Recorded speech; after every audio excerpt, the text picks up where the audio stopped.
প্রশ্ন কবিতা বলবো। মা গো আমায় ছুটি দিতে বল, সকাল থেকে পড়ছি যে মেলা।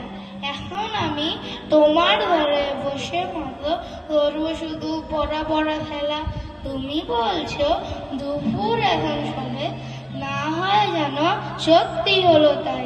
একদিনও কি দুপুর হলে বিকেল হলে মনে করতে নাই? আমি তো বেশ ভাবতে পারি মনে, সূর্যি ডুবে গেছে মাঠের শেষে। বাড়তি বুড়ি চুপড়ি ভরে নিয়ে সাত তুলতে পুতুর ঘরে এসে।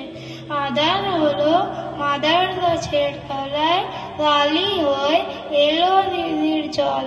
হাত থেকে সবাই এলো ফিরে, মাঠ থেকে এলো চাষির দল।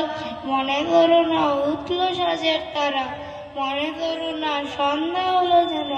রাতের বেলা দুপুর যদি হয়, দুপুর বেলা রাত হবে না কেন? নমস্কার।